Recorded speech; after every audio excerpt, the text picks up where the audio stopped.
പൂജ വയ്ക്കുന്നത് എങ്ങനെ, പൂജ വയ്പ്പിനെ പറ്റിയിട്ട് സംശയമുള്ളവർക്ക് വേണ്ടിയിട്ടുള്ളൊരു വീഡിയോ ആണിത്. ഈ വർഷത്തെ ഈ പൂജ വയ്പ്പ് 29/9/2025 അന്നേ ദിവസമാണ് അഷ്ടമി. ആ ദിവസം വൈകുന്നേരം 6:30 മുതൽ 7:15 വരെയുള്ള സമയത്ത് നമുക്ക് പൂജ വയ്ക്കാം. പൂജ വയ്ക്കുമ്പോൾ ശ്രദ്ധിക്കേണ്ട കുറച്ച് കാര്യങ്ങൾ. പൂജ വയ്ക്കുന്നത് നമ്മുടെ വീട്ടിലാണെങ്കിൽ പൂജാമുറി നല്ല രീതിയിൽ വൃത്തിയാക്കണം. മഞ്ഞൾ വെള്ളം തളിച്ചിട്ട് വേണം ആ റൂമിൽ പൂജ വയ്ക്കാനായിട്ട്. പൂജ വയ്ക്കുമ്പോൾ പീഠത്തിൽ പട്ട് വിരിച്ചിട്ട് വേണം നമ്മുടെ പുസ്തകങ്ങളും സരസ്വതി ദേവിയെയും ഗണപതിയെയും ദുർഗാദേവിയും വയ്ക്കാനായിട്ട്. പൂജ വയ്ക്കുമ്പോൾ നമ്മുടെ പുസ്തകങ്ങളോ നമ്മൾ ഉപയോഗിക്കുന്ന ലാപ്ടോപ്പോ ടാബോ എന്ത് വേണോ നമുക്ക് പൂജ വയ്ക്കാം. പൊതുവെ കിടാവിളക്കാണ് വയ്ക്കുന്നത്. കിടാവിളക്ക് വയ്ക്കുന്നതെന്ന് പറഞ്ഞാൽ പൂജ വയ്ക്കുന്ന ആ ദിവസം മുതൽ പൂജ എടുക്കുന്ന ദിവസം വരെ കിടാവിളക്ക് വയ്ക്കും. കിടാവിളക്ക് വയ്ക്കാൻ പറ്റാത്തവർക്ക് പൂജ എല്ലാ ദിവസവും രാവിലെ അരമണിക്കൂർ, വൈകുന്നേരം അരമണിക്കൂർ കത്തിച്ചാലും മതി. അതൊരു പ്രശ്നമുള്ള കാര്യമല്ല. ഈ സമയത്ത് വെജിറ്റേറിയൻ ആയിരിക്കുക. നോൺ വെജ് അധികം കഴിക്കാം. നോൺ വെജ് തീരെ ഒഴിവാക്കണം. അതാണ് വ്രതത്തിന്റെ ഒരു ഭാഗമാണ്. പൂജ എടുക്കുന്ന സമയം എന്ന് പറയുമ്പോൾ ഒക്ടോബർ 2 വെളുപ്പിന് 6:30 എടുക്കേണ്ടത്. സൂര്യൻ ഉദിക്കുന്ന സമയത്ത് വേണം പൂജ എടുക്കാനായിട്ട്. പൂജ എടുക്കുന്ന സമയത്ത് നമ്മൾ ഓം സരസ്വതിയായ നമ എന്ന് പറയാം.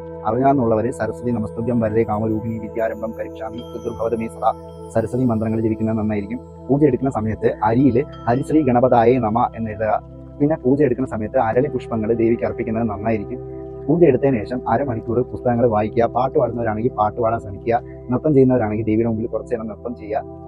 പിന്നെ പൂജ വയ്പ്പിനെ പറ്റിയിട്ട് നിങ്ങൾക്ക് എന്തെങ്കിലും സംശയം ഉണ്ടെങ്കിൽ നിങ്ങൾ എന്നെ ഫോളോ ചെയ്തിട്ട് എന്നെ ഇത് ചോദിക്കാവുന്നതാണ്. ഞാൻ ഈ മന്ത്രം സൈഡിൽ എഴുതി കാണിക്കാം. നിങ്ങൾ വായിക്കുക അല്ലെങ്കിൽ എവിടെയെങ്കിലും നോട്ട് ചെയ്ത് വെക്കുക. Okay, thank you so much.